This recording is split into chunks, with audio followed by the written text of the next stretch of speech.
नमस्कार। आप देख रहे हैं संतोष पाठक।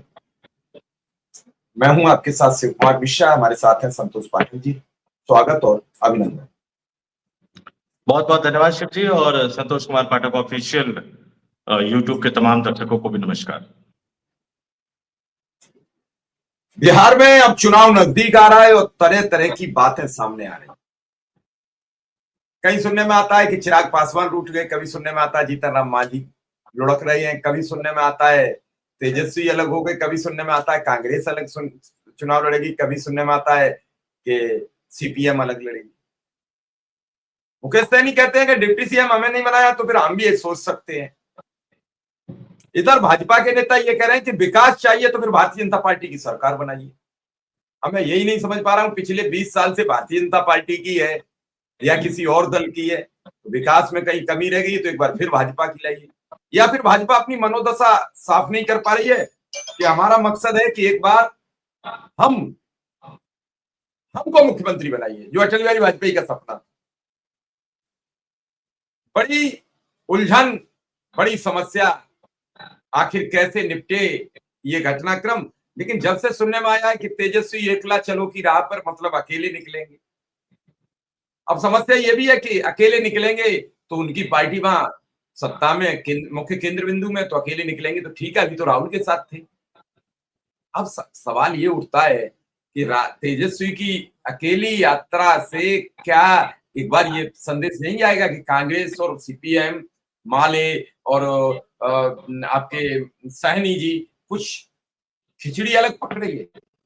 हम अपना संदेश देने का प्रयास करते जनता में जो सप्लाई, अब सप्लाई क्या दे रहे हैं?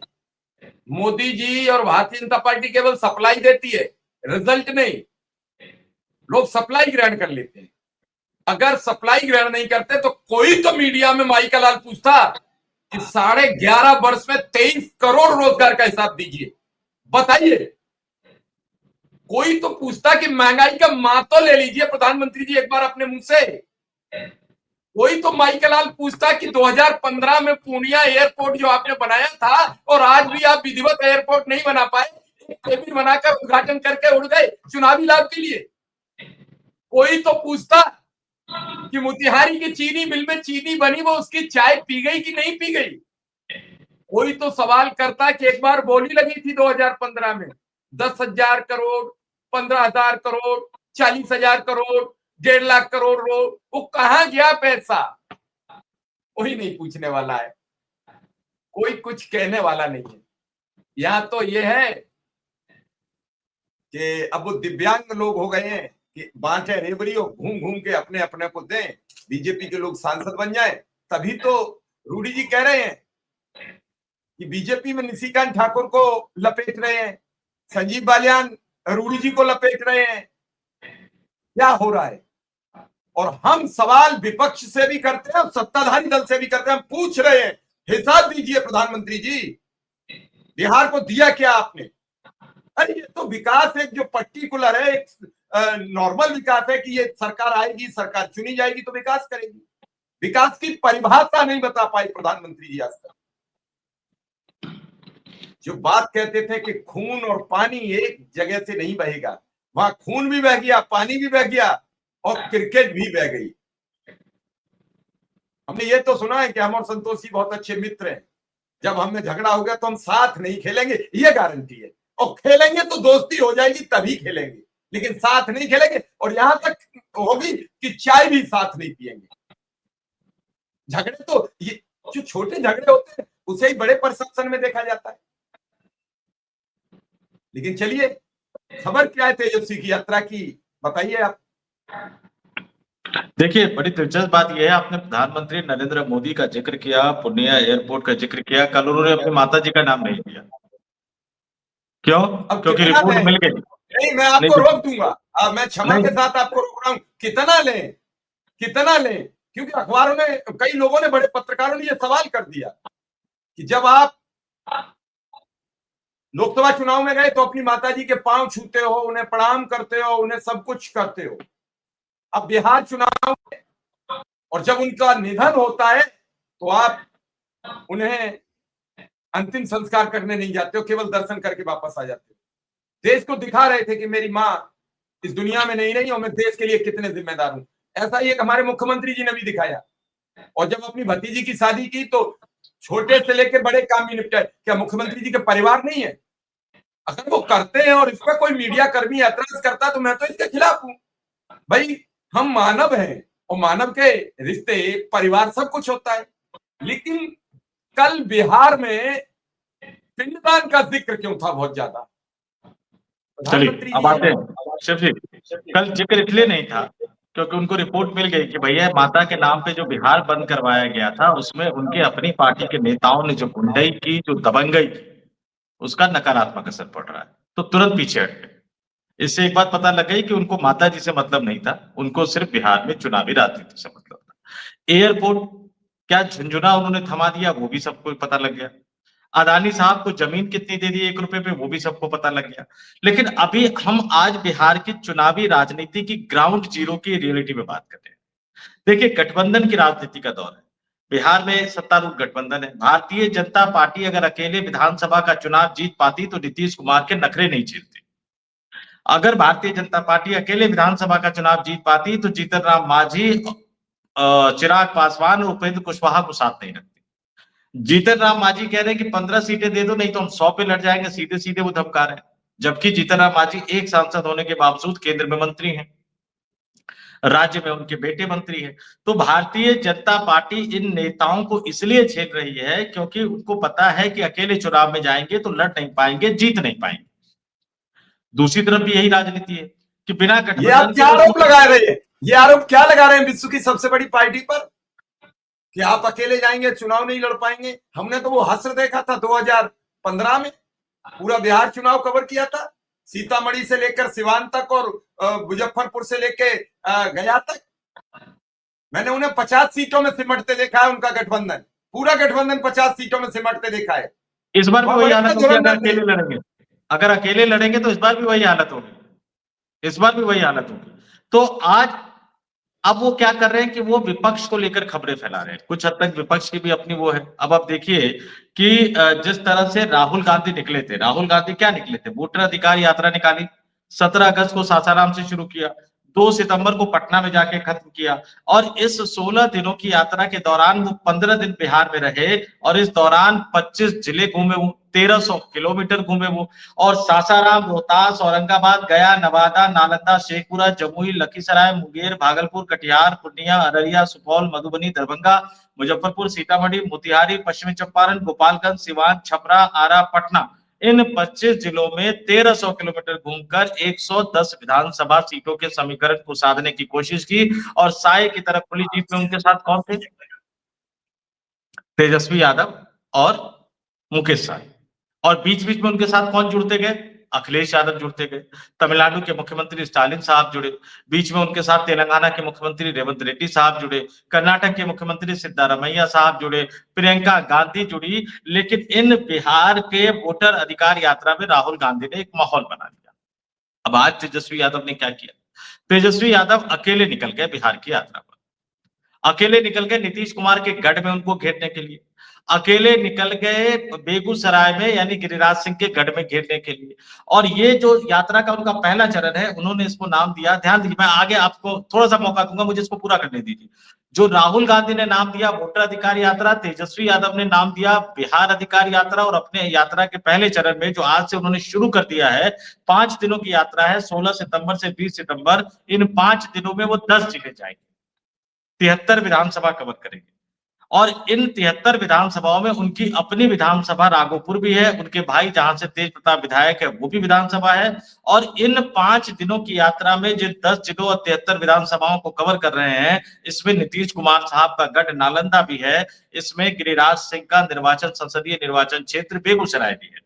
और जरा मैं बता दूं कि कौन कौन से जिले वो जा रहे हैं: जहानाबाद, नालंदा, पटना, बेगूसराय, खगड़िया, मधेपुरा, सहरसा, सुपौल, समस्तीपुर, वैशाली। और इसी के साथ सवाल ये उठ रहा है कि नीतीश कुमार गिरिराज सिंह को घेरने के लिए अकेले मैदान में उतर गए हैं तेजस्वी यादव। क्या विपक्षी इंडिया गठबंधन टूट गया है? क्या राहुल गांधी तेजस्वी यादव की केमिस्ट्री टूट गई है? क्या राहुल गांधी तेजस्वी यादव अलग अलग हो गए? आज तेजस्वी यादव से सवाल पूछा गया कि कांग्रेस आपको मुख्यमंत्री पद का उम्मीदवार घोषित क्यों नहीं कर रही? तेजस्वी यादव ने जो जवाब दिया शिवजी, वो जवाब समझना हम तमाम लोगों के लिए बहुत जरूरी है, क्योंकि उन्होंने सीधे सीधे कह दिया कि बिहार की जनता ये जानती है कि मुख्यमंत्री कौन बनेगा, मुख्यमंत्री का उम्मीदवार कौन है। क्या कहा कि हमारे गठबंधन में कोई कंफ्यूजन नहीं है, बिहार की मालिक जनता है और वही मुख्यमंत्री बनाती है। इस बार वे बदलाव चाहते हैं। आप बिहार के किसी व्यक्ति से जाकर पूछिए कि वो किसे मुख्यमंत्री के तौर पर देखना चाहते हैं, जवाब मिल जाएगा। तेजस्वी यादव के इस रवैये के बाद सवाल यही उठ रहा है कि क्या बिहार में विपक्षी इंडिया गठबंधन टूट गया है, क्योंकि तेजस्वी यादव ने कुछ दिन पहले ही कहा था कि हम बिहार की सभी 243 विधानसभा सीटों पर चुनाव लड़ेंगे। तो इस बड़े कंफ्यूजन की तस्वीर को साफ करने के लिए आज की इस बड़ी कहानी में हम अपने दर्शकों के सामने आए हैं, क्योंकि बीजेपी की बात करना, कांग्रेस की बात करना, सरकार की बात करना, विपक्ष की बात करना, जरा बिहार की जनता को हम बिहार की ग्राउंड जीरो की राजनीतिक स्थिति के बारे में इस स्टोरी में बताने आए हैं। शिवजी जी, संतोष जी, एक बड़ी खबर यह है कि एक मंत्री ने एक पत्रकार को पीट दिया, सिर्फ उसने विकास की बात कर दी। नेपाल में पिटा तो भारत में भूचाल आ गया। भारत के रिपोर्टर नेपाल में पिटे तो बड़ा भूचाल आ गया। वही रिपोर्टर रिपोर्टर होता तो छोटा बड़ा नहीं होता है, मैं तो ये नहीं मानता हूं, अपनी अपनी सोच है। वो बात अलग है कि संतोष पाठक जी सीनियर है, तो सीनियर के हिसाब से सीनियरिटी जूनियरिटी बनी रहती है। और आजकल तो जो कल पत्रकारिता का एबीसीडी नहीं जानते, वो आजकल राजनीतिक विश्लेषक बन के चैनल पे आते हैं, वो कहते हैं वरिष्ठ पत्रकार। तो वरिष्ठता का मापदंड, सुनिए, एक एंकर जो इंटरव्यू के लिए गई थी एक पुराने पत्रकार के पास, जब वो संपादक हुआ करते थे, वो संपादक आजकल माइक उठा के यूट्यूबर के रूप में फील्ड पे उतरे हुए हैं। तो वो जो एंकर थी उस जमाने में, आज भी एंकर है, वो उनको पत्रकार मानने को तैयार नहीं है, वो उनको यूट्यूबर कह रही है। तो ये फर्क आ जाता है। और उनको समझ में नहीं आता कि पत्रकार एसी में बैठने वाला या सड़कों पर घूमने वाला नहीं होता। पत्रकार वो होता है जो जनता की आवाज उठाता है, बाकी सब चाटुकार होते हैं। वैसे जो जिन मोहतरमा ने ये शब्द कहा यूट्यूबर वाला, वो खराब शब्द कहा। फिर हम सबके अब संतोष जी अपनी बात कह नहीं सकते, क्योंकि मेन स्ट्रीम मीडिया कहने नहीं देगी, और कहेंगे तो नौकरी नहीं करने देगी। अब नौकरी करें तो या तो फिर अपनी बात भूल जाएं, या तो ये बताएं कि नरेंद्र मोदी ही युग पुरुष हैं, योगी आदित्यनाथ ही विकास पुरुष है, और नीतीश कुमार ने, जो जैसे नीतीश कुमार ने कहा खड़ा हो जाइए, हाथ जोड़ लीजिए, इन्हीं ने सब कुछ कर दिया है, आप बोले नहीं अभी, अरे अभी आप खड़ी नहीं हुई। क्या मुख्यमंत्री का रोल है? तो मैं सवाल ये आपसे कर रहा था कि एक मंत्री है, पूर्व मुख्यमंत्री के बेटे हैं, ऐसा भी नहीं है कि नए हैं तो समझ नहीं पाए, नए नए बने थे तो अंदाज नहीं था कि मीडिया का रुख क्या होता है। मंत्री ने पीट दिया यूट्यूबर, मैं भी यही कह देता हूं यूट्यूबर, मैं खुद भी यूट्यूबर हूं। पीट दिया तो क्या, और उन्होंने गालियां दे दी। तो जो उस गरीब पत्रकार यूट्यूबर की मां और हमारे देश के महामहिम की मां में क्या अंतर है? मां की परिभाषा क्या होती है? हमारे यहाँ तो हमें हमारे माँ बाप ने, हमारे संस्कारों ने, हमारे इष्ट मित्रों ने, हमारे गुरुजनों ने, हमें सब मिलने वालों ने ये बताया कि माँ तो माँ होती है, वो गरीब की हो या अमीर की, माँ का कोई विकल्प नहीं होता। माँ जीवन में एक बार मिलती है और माँ का कोई स्थान नहीं भर सकता है। तो फिर जब माँ तो माँ होती है, तो फिर यूट्यूबर की माँ, प्रधानमंत्री की माँ में डिफरेंस क्यों? मैं ये सवाल राहुल गांधी से भी करता हूं कि आपकी माँ की इज्जत पूरी कांग्रेस करे और किसी की माँ की कोई इज्जत कांग्रेसी ना करे, तो ऐसा क्यों? ये सभी के लिए लागू होना चाहिए। और मैं देख रहा हूं संतोष जी, आपका भी अपना अनुभव है कि पिछले 10 साल में जो राजनीति में रिश्तों की लंका लगी है, ऐसे कभी नहीं हुआ। शिवपाल सिंह सबके चर्चा हो, थोड़ा सा शिव जी, जिन मंत्री की तरफ आप इशारा कर रहे थे, दर्शकों को थोड़ा सा अपडेट कर दूं। वो किसी पूर्व मुख्यमंत्री के बेटे नहीं रहे हैं, राजनीति में उन्होंने संघर्ष करके आगे बढ़े हैं, लेकिन वो खुद ही संघर्ष भूल गए हैं। अब उनको वहां की जनता जो है बता देगी, जाले चलिए की मैं जनता सॉरी, जहां वो मैं मेरे दिमाग में ये थी कि वो जगन्नाथ मिश्रा जी के बेटे हैं, मेरे नहीं दिमाग में नहीं ये था। नहीं, तो जनता जो है, जनता उनको बता देगी जहां से वो विधायक है। इस बार जनता सबक सिखा देगी, क्योंकि मेरे पास जो ग्राउंड जीरो की रिपोर्ट है शिव जी, कि उस विधानसभा से इस बार उनके लिए, दरभंगा से आते हैं वो, दरभंगा दरभंगा जिले में जो विधानसभा है जाले से वो विधायक हैं। और इस बार उनके लिए दिक्कतें बहुत ज्यादा खड़ी होने वाली है। राष्ट्रीय जनता दल के कोटे में ज्यादा संभावना है कि सीट जाएगी और उनके लिए जीत पाना इस बार ये सीट बहुत ज्यादा मुश्किल है। अब मैं आ जाता हूँ स्टोरी पे, चूंकि मैं तथ्य बता रहा था कि तेजस्वी यादव अकेले निकल गए, घमासान मचा हुआ है।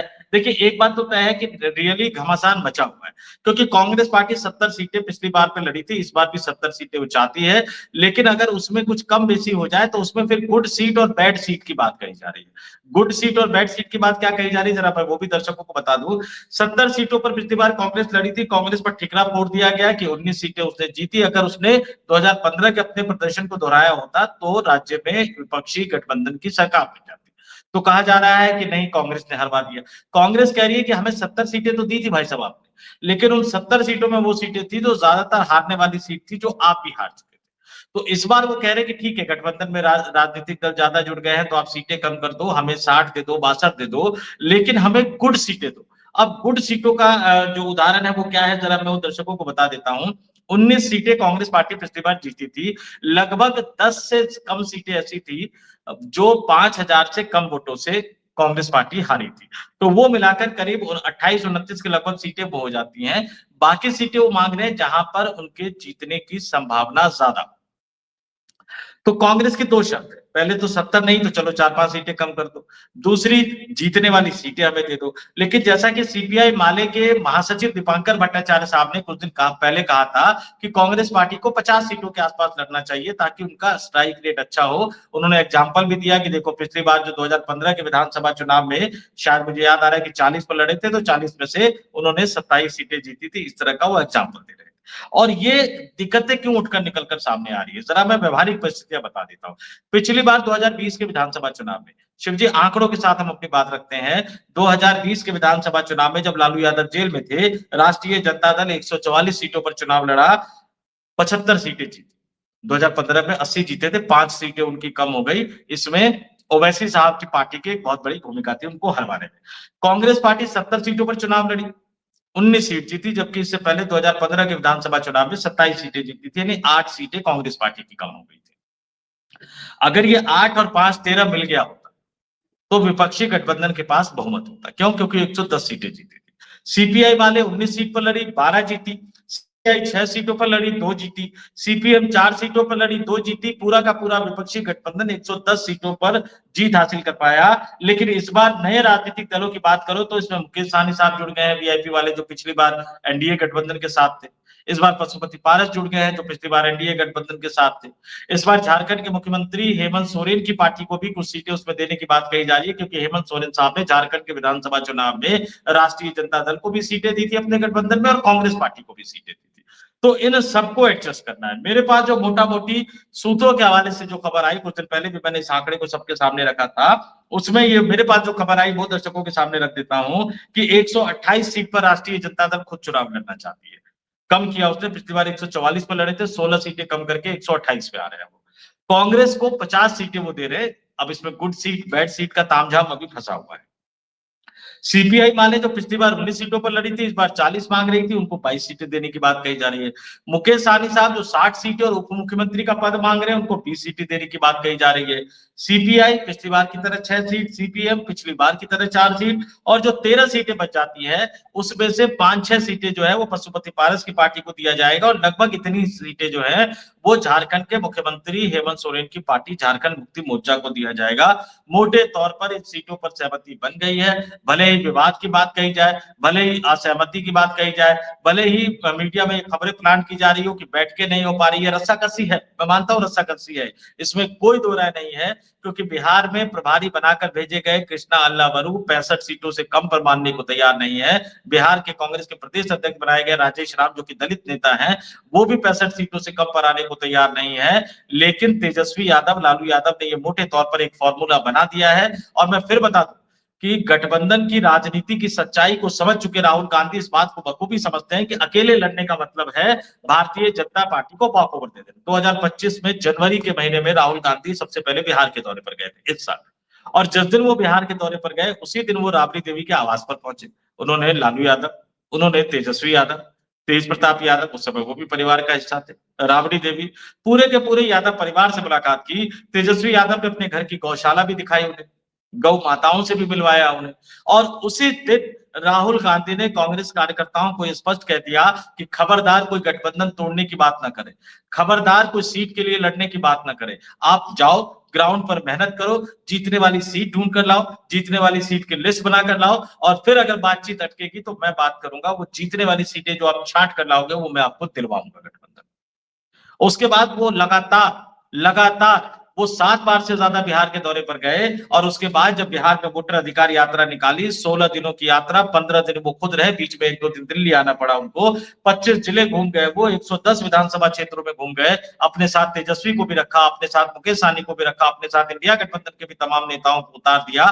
तो राहुल गांधी इस गठबंधन का महत्व समझते हैं, तेजस्वी यादव, लालू यादव भी समझते हैं कि बिना राहुल गांधी के वो चुनाव नहीं जीत सकते।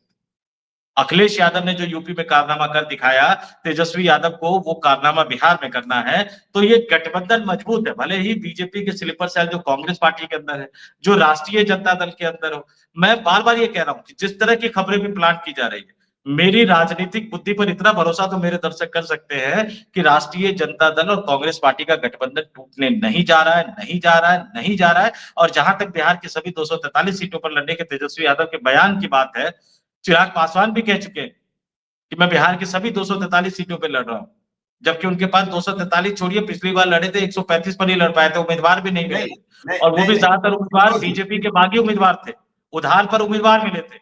मैं दर्शकों को बता दूं, बिहार की राजनीति में सिर्फ 2 ही राजनीतिक दल, शिव जी मैं दोबारा कह रहा हूं, बिहार की राजनीति में सिर्फ 2 ही राजनीतिक दल बिहार की सभी 243 सीटों पर इस बार चुनाव लड़ता हुआ नजर आएगा। एक प्रशांत किशोर की जन स्वराज पार्टी पूरे 243 सीटों पर लड़ेगी, जीतेगी कितनी है फिलहाल मत पूछिएगा, आगे बताऊंगा। और दूसरा मायावती की बहुजन समाज पार्टी। सिर्फ यही 2 राजनीतिक पार्टी है जो बिहार की सभी 243 सीटों पर चुनाव लड़ेगी। बाकी किसी के पास बिहार की सभी 243 सीटों पर चुनाव लड़ने की न इच्छा शक्ति है, न राजनीतिक दमखम है, और ना वो इस तरह का जोखिम उठा सकते हैं। अच्छा, मैं दर्शकों को ये समझाने का प्रयास कर रहा हूं कि 243 सीट पर तेजस्वी क्यों नहीं लड़ेंगे। भाई तेजस्वी को राज्य का मुख्यमंत्री पद का चेहरा बनाया हुआ है, तो वो 243 पे लड़ेंगे, ये बात अलग है। गठबंधन में कौन सी सीट किसके खाते में जाएगी, वो लड़ेंगे 243 पे। उन्होंने कहा कि मैं 243 सीटों पर लड़ूंगा, क्या वो ये कहेंगे मैं 140 पे लड़ूंगा, कांग्रेस 70 पर लड़ेगी, 15 पे सीपीएम और 15 पे या 10 पर मुकेश सहनी, तो ये बात अच्छी लगेगी। जो व्यक्ति मुख्यमंत्री पद का दावेदार है वो 243 सीटों पर ही लड़ेगा। नीतीश नहीं कहते कि मैं मेरा गठबंधन 243 सीटों पर लड़ेगा, मैं 243 सीटों पर लड़ूंगा। यह है कि विपक्ष को केवल मुद्दा तलाशना होता है, सत्ताधारी दल को, कि विपक्ष को कैसे घेरे। मीडिया का एक नैरेटिव है कि अगर विपक्ष कुछ कहता है तो उस खबर को बड़ा चढ़ाकर प्रस्तुत करना। सत्ताधारी दल का कोई व्यक्ति कोई बयान दे दे तो कोई चलेगा कि नहीं चलेगा, ये अलग बात है। चलिए दर्शक इस वीडियो को देखें, और जो संतोष जी ने बताई वो बड़ी अहम बात है कि ऐसा कहीं नहीं होने जा रहा है कि तेजस्वी 243 सीटों पर लड़ेंगे। तेजस्वी का गठबंधन 243 सीटों पर लड़ेगा। और बड़ी महत्वपूर्ण बात की, ये गठबंधन टूटने वाला नहीं है। अगर टूटता तो पहले ही टूट जाता जब लालू प्रसाद यादव जेल जाने की नौबत आई। अब सारे कर्म होने के बाद टूटने की कगार तो बहुत मुश्किल है। बाकी राजनीति में हमेशा पत्ते खुले रहते हैं। बीच में जब एक बार नीतीश नाराज भी हुए थे भाजपा से, तब भी उन्हें ऑफर मिला था, और तब मुख्यमंत्री पद का भी ऑफर मिला, लेकिन उन्हें नहीं जाना था तो नहीं गए। अब देखना यह है कि नीतीश बाबू की हैसियत या पोजीशन क्या रहती है, या फिर वो किस गठबंधन के साथ लड़ेंगे और किसके साथ वो सरकार बनाएंगे, ये मैं बड़े दावे के साथ कह सकता हूं। ये तो परिणाम आने के बाद ही पता लगेगा। फिलहाल इस खबर में इतना ही। संतोष जी का, अपने सभी दर्शकों का आभार, धन्यवाद, नमस्कार। बहुत बहुत धन्यवाद शिव जी, और तमाम दर्शकों को नमस्कार कहते हुए एक छोटी सी अपील करूंगा, वीडियो अगर आपने देख लिया तो अपने पास रोकिए मत, कम से कम 5 लोगों को तो जरूर फॉरवर्ड कर दीजिए, और मैं जानता हूं कि ये अपील करने का कोई फायदा नहीं है। अगर आप नए दर्शक होंगे तो तुरंत हमारे यूट्यूब प्लेटफॉर्म को आप सब्सक्राइब करेंगे, लेकिन अपील ये करूंगा कि अगर आप मेंबर के तौर पर ज्वाइन कर सके तो आगे बढ़ के ज्वाइन जरूर कीजिए हमारे स्पेशल व्यूअर के तौर पर। तो इस वीडियो में इतना ही। शिव जी को और मुझे यानी संतोष पाठक को दीजिए इजाजत। आप तमाम लोगों से अपील आग्रह देखते रहिए संतोष पाठक ऑफिशियल यूट्यूब प्लेटफॉर्म। नमस्कार, आभार। धन्यवाद।